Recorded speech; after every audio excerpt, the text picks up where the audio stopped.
ಬಂಗಾರಪೇಟೆ ತಾಲೂಕಿನ ಕಾಮಸಮುದ್ರ ಗ್ರಾಮ ಪಂಚಾಯಿತಿ ವ್ಯಾಪ್ತಿಯ ಜಾನುಗುಟ್ಟೆ ಬಳಿ 10 ಕೋಟಿ ರೂಪಾಯಿ ವೆಚ್ಚದಲ್ಲಿ ವಿವಿಧ ಕಾಮಗಾರಿಗಳಿಗೆ ಗುದ್ದಲಿ ಪೂಜೆ ನೆರವೇರಿಸಿ ಮಾತನಾಡಿದ ಶಾಸಕರು, ಪದೇ ಪದೇ ಮಾಜಿ ಸಂಸದ ಎಸ್ ಮುನಿಸ್ವಾಮಿ ನನ್ನ ವಿರುದ್ಧ ಟೀಕೆ ಮಾಡುವುದು ಸಮಂಜಸವಲ್ಲ ಎಂದರು.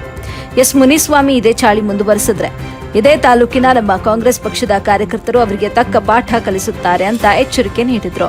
ಮಾಜಿ ಶಾಸಕರು ಕಾಂಗ್ರೆಸ್ ಪಕ್ಷದಲ್ಲೇ ಇದ್ದಂತಹ ಎಂ ನಾರಾಯಣಸ್ವಾಮಿರವರು ಇದೀಗ ಬೇರೆ ಪಕ್ಷದಲ್ಲಿ ಗುರುತಿಸಿಕೊಂಡಿದ್ದಾರೆ. ಅವರನ್ನ ಪುನಃ ಕಾಂಗ್ರೆಸ್ ಪಕ್ಷಕ್ಕೆ ಸೇರ್ಪಡೆ ಮಾಡಿಕೊಳ್ಳುವ ನಿಟ್ಟಿನಲ್ಲಿ ನಾವೆಲ್ಲರೂ ಕ್ಯಾಸಂಬಳ್ಳಿಯಲ್ಲಿ ಅವರ ನಿವಾಸಕ್ಕೆ ಭೇಟಿ ನೀಡಿ ಪಕ್ಷಕ್ಕೆ ಆಹ್ವಾನ ನೀಡಿದ್ದೇವೆ. ನಮ್ಮ ಆಹ್ವಾನಕ್ಕೆ ಮನ್ನಿಸಿ ಪಕ್ಷಕ್ಕೆ ಬಂದರೆ ಗೌರವ ಸ್ಥಾನ ನೀಡುವ ಭರವಸೆ ನೀಡಿದ್ರು. ಈ ಸಂದರ್ಭದಲ್ಲಿ ಕಾಮಸಮುದ್ರ ಗ್ರಾಮ ಪಂಚಾಯಿತಿ ಅಧ್ಯಕ್ಷ ಆದಿನಾರಾಯಣ, ತೊಪ್ಪನಹಳ್ಳಿ ಗ್ರಾಮ ಪಂಚಾಯಿತಿ ಅಧ್ಯಕ್ಷ ಪ್ರಭಾಕರ್ ರೆಡ್ಡಿ, ದೋಣಿಮಾಡಲು ಗ್ರಾಮ ಪಂಚಾಯಿತಿ ಅಧ್ಯಕ್ಷ ಜಯಣ್ಣ, ಸಮಾಜ ಸೇವಕ ಮುನಿರಾಜು, ಬೂದುಕೋಟೆ ಬ್ಲಾಕ್ ಕಾಂಗ್ರೆಸ್ ಅಧ್ಯಕ್ಷ ಕೆವಿ ನಾಗರಾಜ್, ಕೇಲಿ ಬ್ಯಾಂಕ್ ನಿರ್ದೇಶಕ ಮಹದೇವಪ್ಪ ಸೇರಿದಂತೆ ಮುಖಂಡರುಗಳು ಹೆಚ್ಚಿನ ಸಂಖ್ಯೆಯಲ್ಲಿ ಕಾರ್ಯಕರ್ತರು ಭಾಗವಹಿಸಿದ್ರು.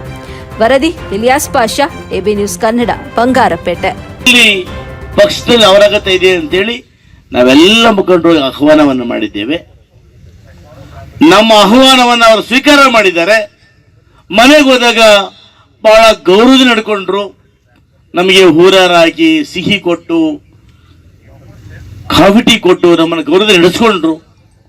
ಪಕ್ಷ ಬರ್ತಕ್ಕಂಥದ್ದು ಬಿಡೋದು ಅವ್ರಿಗೆ ಬಿಟ್ಟು ವಿಚಾರ. ಅದನ್ನು ನಾವು ಹೋದಾಗ ನಮ್ಮನ್ನಂತೂ ಕೂಡ ಗೌರವವಾಗಿ ನಡೆಸ್ಕೊಂಡ್ರು. ಅವರ ಸೀನಿಯರ್ ಇದ್ದಾರೆ, ಅವರನ್ನ ಪಕ್ಷಕ್ಕೆ ಬಂದರೆ ಈಗಾಗಲೇ ಬಹಳಷ್ಟು ಮಂದಿ ಅವರ ಬೆಂಬಲಿಗರು ಪಕ್ಷಕ್ಕೆ ಬಂದು ಸೇರ್ಪಡೆ ಆಗಿದ್ದಾರೆ.